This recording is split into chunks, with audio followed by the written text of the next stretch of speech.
everybody. I'm making a multi-message today, so I'm going to do a bunch of different things in one video. Can you handle it? All right, so it's February 1st of 2021, and I'm not going to stop this video. I've actually tried to introduce it. I don't want to even tell you how many times I've tried to start this video. I'm done trying to start this video. Okay, so I said that. Part of the multi-message. All right. I'm going to channel the angel with the black wings, okay? I did 3 videos with this angel at one time. I think this was in 2018. And I had a comment post, and I was pretty excited to be reintroduced to the angel again. And I want to go visit this angel and see what comes up today, okay? So that's one thing I'm going to do. But before I do that, I want to tell you guys something. This is like a miscellaneous thing that I want you all to know that Tuesday, okay, brace yourself, Tuesday at 5 a.m. Central Time is my blast from the past day, okay? So you'll notice that on Tuesday of last week, I shared a video about shadow work. And there were so many awesome comments. I'm going to respond to one of those comments in this video today. But that video, I did that in 2020. And I've actually been sitting down and going through the last couple of years to see what videos did I make that I didn't share. And I'm going in like in order, okay? So every Tuesday, I'm going to be sharing a video from the past, from 2020 into 2019, into 2018, into 2017, into 2016, and maybe even 2015. I don't know. We'll just see what's all there. I've already done 2020. I've pre-scheduled it, okay? 2020, 2019, and I'm starting to go into 2018, and that gets us through May. So there's plenty of content for you guys to enjoy from the past every Tuesday at 5 a.m. So I wanted to tell you guys that. Okay, I'm going to just pause, and I'm going to relax, because this multi-message is a lot. So I said that thing. Okay, the next thing. I made a point to write down these comments. And this is a comment that I received on the shadow work, how to transmute dark energies in meditation. And I'll put a link in the description if you're interested in checking out that video. I'm going to read the comment and then I'm going to respond to it, okay? Comment says, "Dear Abbey, thank you so much. Could you please drop a line of suggestion?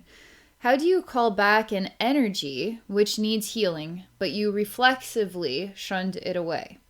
To clarify, I'm talking about 2 dreams I had. When I first read this comment, it reminded me of a dream that I had. It's kind of like a recurring dream, and I haven't been able to conjure it back in years. And I've wondered why I can't get it to conjure back. And so I just have to accept that. The dream had its own time and its own place. And I'll give you just a little tidbit on the dream, but I'm going to relax and actually tune into your question and see what comes to me on how to respond to you specifically. All right, so the dream that I had was a scary dream. And I was facing a very large snake. This was some years ago. This was probably like 2014 or something like that. Maybe even 2013, maybe 2012. I don't remember. It was a while ago. I never forgot it because I had several snake dreams, and they all ended the same way. The way they ended is I started to get more and more intimidated. And I have a love for snakes, so snakes intimidating me is kind of an unusual thing. But in the dream, I was developing an anxiety. I was developing a discomfort. And the dream would end at this pinnacle moment where I would have to face the snake, and in a way that was scary to me. And I couldn't do it. Not in any of those dreams. I couldn't do it. And so every time I woke up, I was like, no, dang it, no. Okay, I'm going to dream about you, snake, and I'm going to face you this time. Never was able to dream about the snake in this intimidating way since then. I actually haven't really had an intimidating snake dream for years now. But perhaps it was indicating something about life or something I was going to have to face that was difficult for me to face. So life itself was helping me to heal whatever the anxiety is inside myself, because snakes have a lot of unique representations about rebirth, transformation. There's a lot of spiritual meaning to it. There's the dark and the light, the venom and the healing. Anyway, So when I read your comment, it made me think about that, how I was never able to conjure back the dream in order to heal whatever that was. But I feel from my personal experience that life in its own way kind of healed that, you know? And that's what I'm choosing to believe. I haven't actually journeyed into the dream to understand it. You see, there's so much, like, I have this knack and ability, but there's so many places to put it to use that I can't even keep up half the time. Okay, so I just want to just engage with the energy of your question for a moment here, okay? How do you call back an energy which needs healing, but you reflexively shunned it away? And to clarify, I'm talking about 2 dreams. I'm just going to pause for a minute. I'm actually just tuning into energies moving around, okay? And I don't want to answer it as like I'm doing a specific reading for you. I want to answer it as this is the perfect collective question that I can do a reading into it that is going to make an impact for every single person. As many people as we can reach, right? Because your question is reaching me, but it's also going to reach so many more people. Okay. And what do you guys think? I mean, feel free to comment. Feel free to share your thoughts. You guys are really good at this. See, I'm getting into reading comments again, and I'm noticing that you guys are talking to each other. It is so amazing. It's so wonderful. It's like a real community of love here. Okay.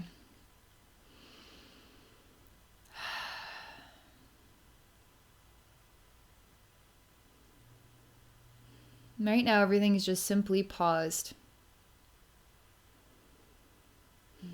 And the question is, again, it all comes back to the dream that I had.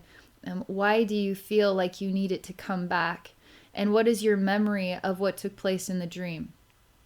So let's say you're introduced to something in the dream that you feel like you needed to heal that, and now you kind of reflexively lost the connection because the dream is over.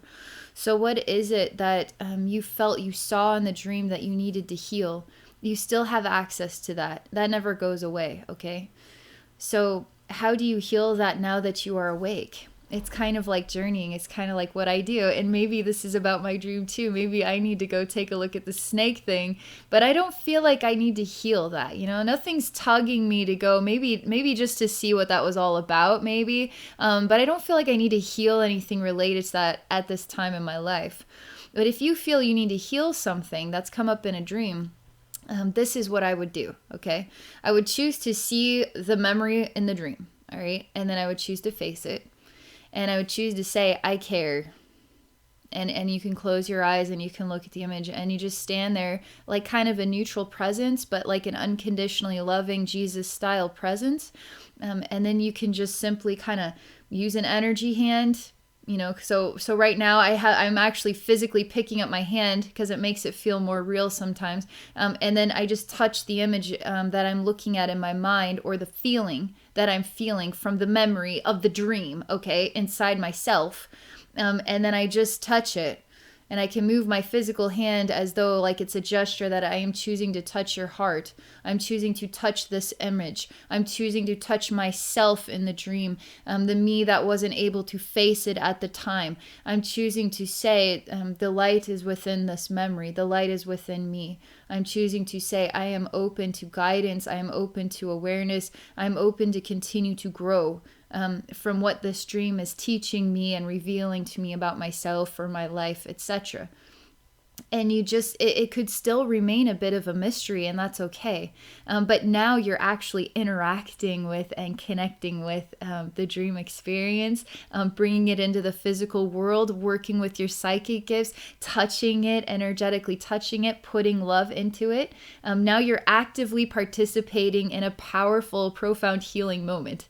You see what I mean? So we don't have to call these dreams back to us because we have the power right here and now to touch the dream in the waking state and be present with it. And we don't have to wait till we fall back asleep, you know? Does that help? Do you feel like that helps? Thank you so much for sharing that comment.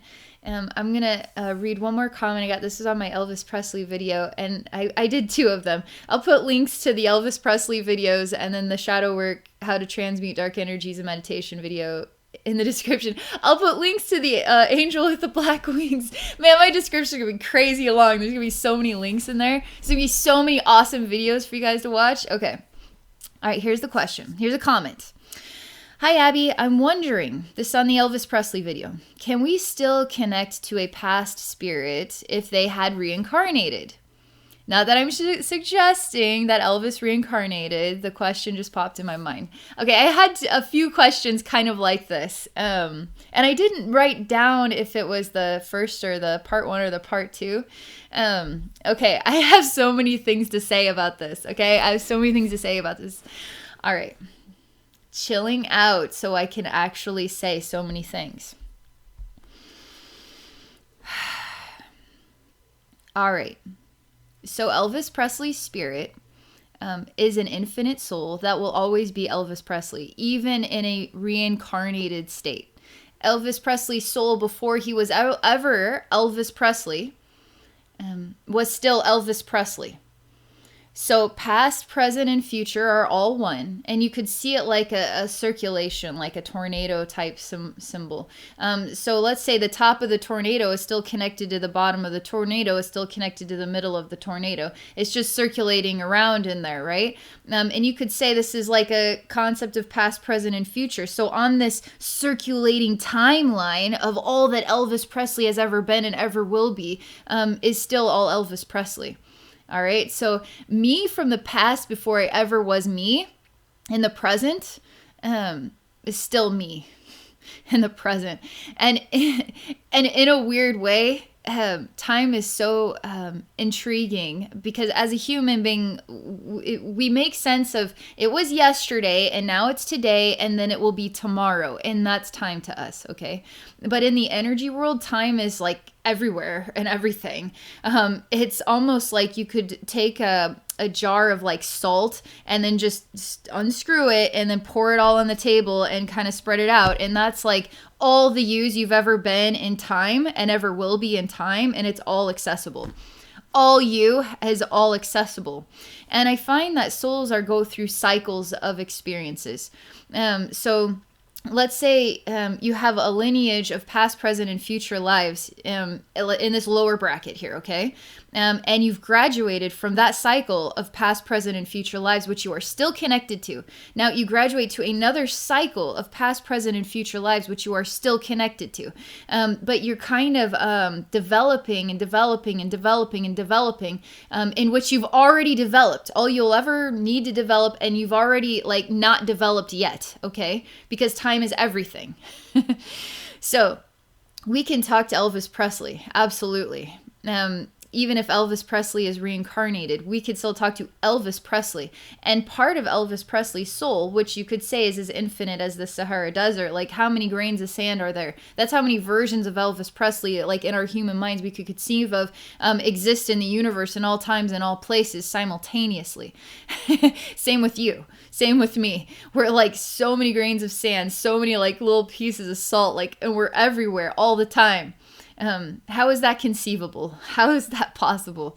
When you're in the energy world and you start to do just the energy work and connecting with souls, so this is why I had a encouragement to define myself as a psychic medium.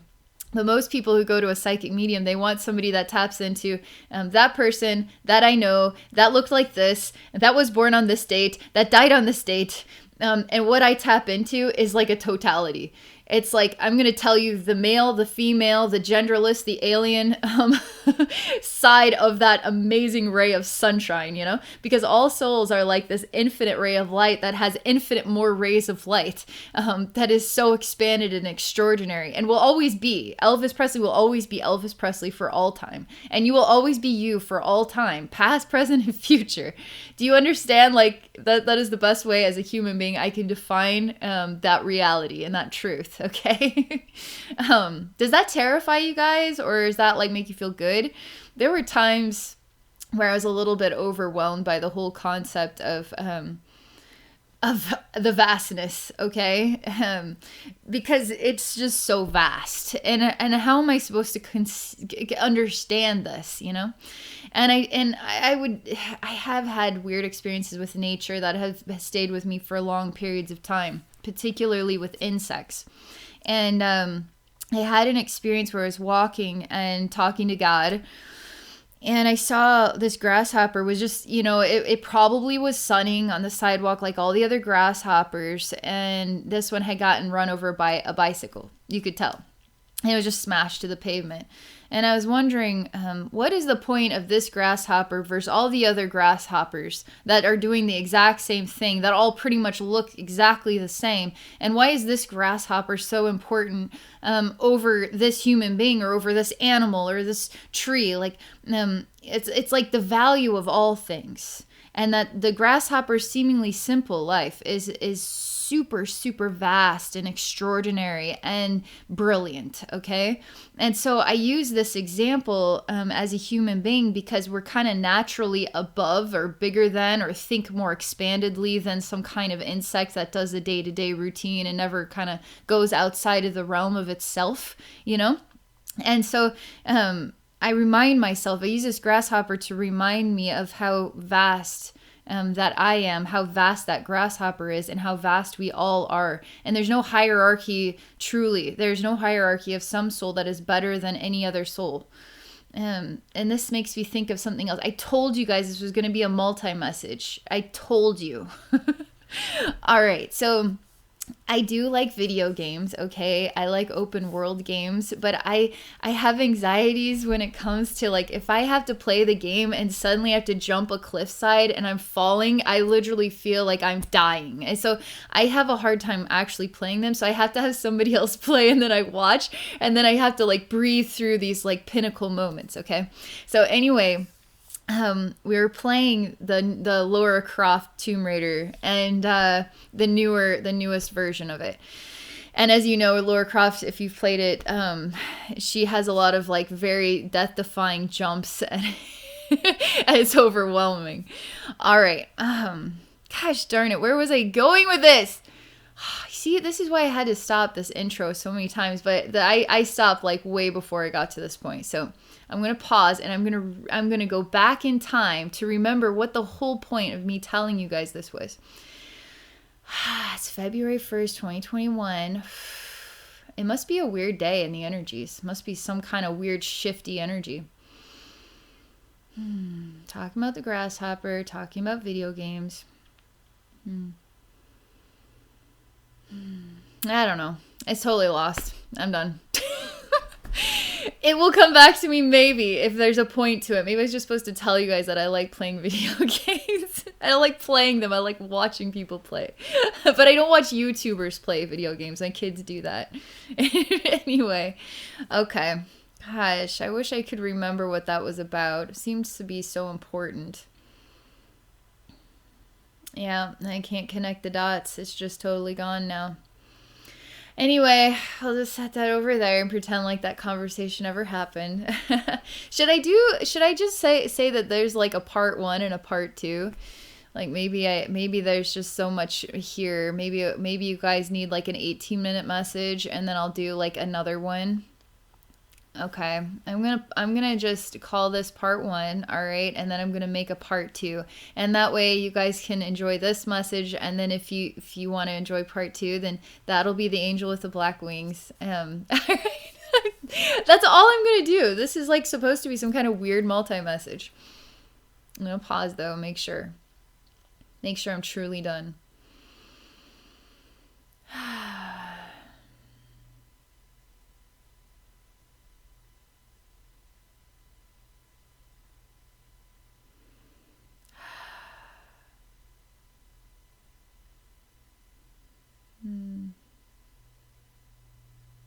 I just feel lots of sunlight, lots of love and peacefulness.